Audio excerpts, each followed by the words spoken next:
gentleman from Oklahoma is recognized. Thank you, Mr. Chairman. It's been great to listen to this debate over the soul of the Democratic Party here for the last few minutes, but I've enjoyed it. It's been instructive. A couple things. First, this is 4 of my very favorite members, and I guess we have to do the pension thing at the last minute, or we won't have Mr. Miller here to do it because he's not going to be here too much longer. But your constituents are certainly getting paid to the value of their money to the very last minute of your time. And I mean that in all sincerity, and I appreciate it, my friend. Let me start first with our friends, my chairman and my ranking member, who I am very proud of because I think when they took their respective positions, they walked into an appropriations process that had been broken for years before they arrived. And when something breaks down, you usually can't wave a wand and fix it all at once. You do it step by step. I thought we made a really big step last year in getting an omnibus after the shutdown in the context of the Ryan Murray amendment. I thought you made more steps this year as we actually moved bills across the floor in a bipartisan manner, some of them garnering large bipartisan majorities, others more contentious, but a normal process. And I know that both of you would have liked to continue that process, quite frankly. To my friends on the other side, though, it is very difficult to run a normal appropriations process on one side of Congress when the other side refuses to do it. It just is. Because at some point, your own members begin to say, well, why are we voting on these bills? They're not passing any bills over there. Why are we casting tough votes? They're not doing anything. And your own leadership begins to say, well, why are we wasting floor time on something that will never, ever happen? So we really do have to have a Senate that functions. And I actually have no aspersions to Senator Mikulski over there because I think she has exactly the same operating style and same priorities that our chairman and ranking member do, but Senate Democratic leadership just decided they weren't going to vote on any appropriations bills. They didn't want to have to cast any tough votes. And with all due respect to my friends on the other side, they sort of cited that the last time they were in the majority, too, because they got rid of amendments, the open amendment process we have. I think we only had 2 appropriations bills in 2010. So that's how broken this system is. And our 2 colleagues here have tried to restore it step by step.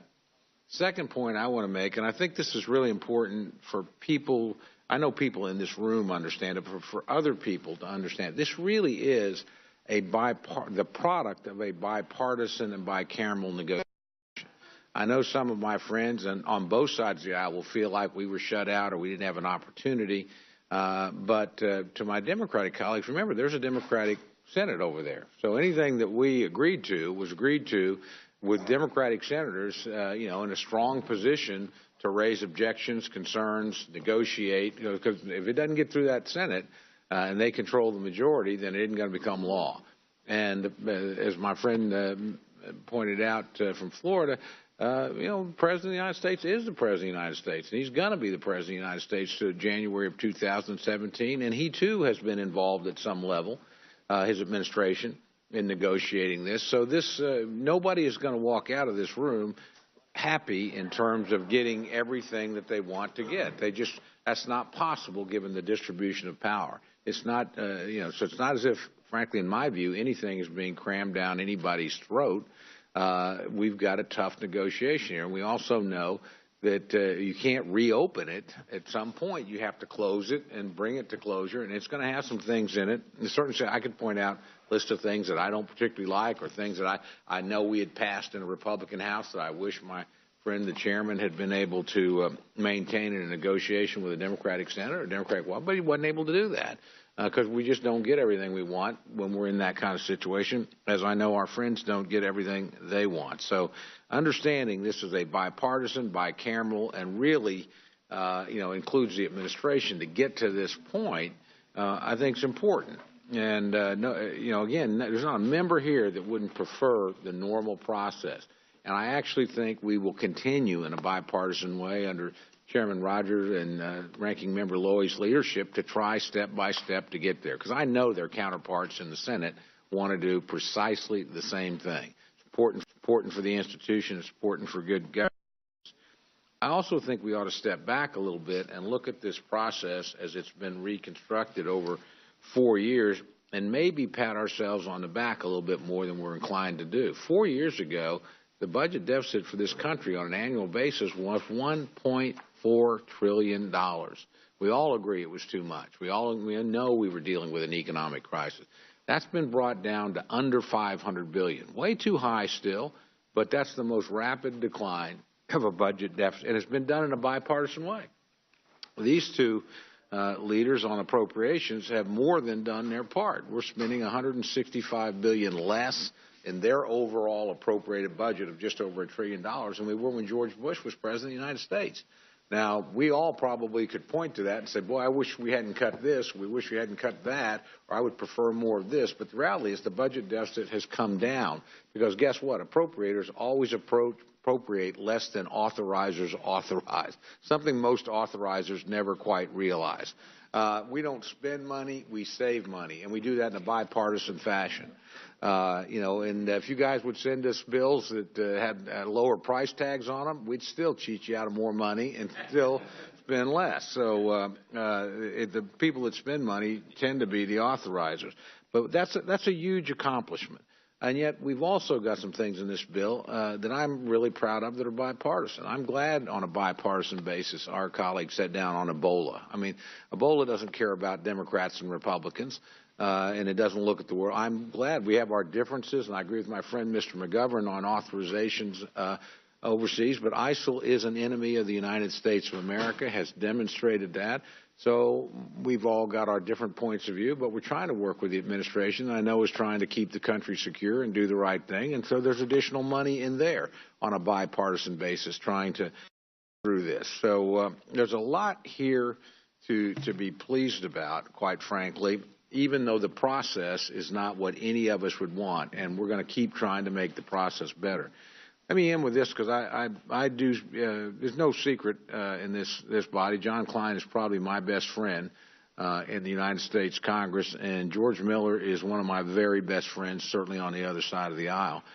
I've had the opportunity to talk about this particular pension problem with my friend over a cigar at the end of the day on more than one occasion, and have heard about his great frustrations and the cost, and the only other person that seemed to realize was a problem was named George Miller, which was pretty shocking in and of itself. But I listened to the bipartisan work on this, and to my friends that have concerns, I think they have worked to try, number one, to protect workers and retirees. That's the main aim, to try and protect people that don't have the ability under the system we have right now to protect themselves, to give them options, try to strengthen their hand.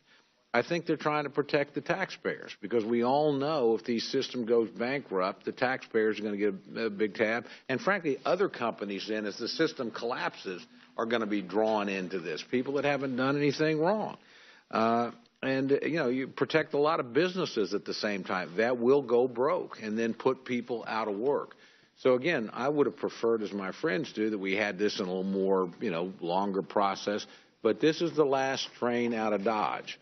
And I don't see any likelihood that we are going to get a better solution than this in the near future in the next Congress. I mean, this has been worked hard by people that know it. It's a huge accomplishment. I would actually argue what they have accomplished is something we all ought to look at because we need to do it with the retirement system for the United States, Social Security, as well, in a bipartisan way where we come and negotiate and look at how do we solve it. They've actually done this, and they've done it for tens of thousands, really millions of workers, put them in a better position, protected the taxpayers.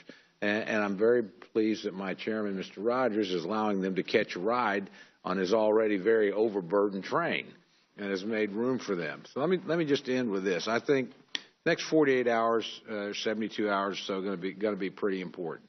I don't know anybody here that wants a government shutdown. We all think it's a bad thing. I think it's a bad thing. I was opposed to it when it happened over a year ago. Voted to reopen the government, voted for the compromise measures when we had them. Pretty easy to say no around here, pretty easy to thump your chest, but we need to get some things done. This bill gets a lot of good things done for the American people. It also preserves, the opportunity to do some more going forward. This pension deal is a huge, huge victory for the American people and the American taxpayer. So while I can point out a lot of things on this that I don't particularly like or that I know other members will have objection to, I usually ask them, well, what's your alternative? And it's almost never realistic.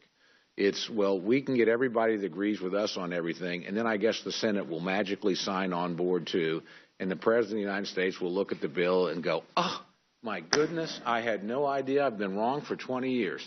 I guess I'll just sign this thing. And anybody that doesn't remember what a government shutdown is like must have a really short memory. Because it's not a good way to govern. It's not good for the American people. And it's actually one of the cases where we put our partisan differences ahead of the interests of the people that send us here whenever we stumble into that. So I appreciate what all four of you and your members have done. I had the opportunity to participate a little bit in my area in appropriations in this process, working with my good friend, the chairman, but also working with my partner, Debbie Wasserman Schultz. Who's my ranking member and a terrific partner. We had the littlest part of this and the easiest part to resolve, and the Senate almost messed it up then. It's amazing. That's been where a lot of our challenges have been. But at the end of the day, this has been worked hard. It's really, when people say it's new, it's really not. A lot of this stuff is, frankly, across the floor, been worked on in committee, been a great partnership, between our chairman and our ranking member. I know they each have concerns. I know they'll each make, decisions in the next few hours that are pretty important for us, but they deserve our support in this. And Mr. Miller and Mr. Klein certainly deserve our support because they're here representing the interests of people that are at risk and cannot represent themselves if we don't give them the tools to do it, which they've tried to do pretty nobly in this bill. So good product. I certainly yield to my friend.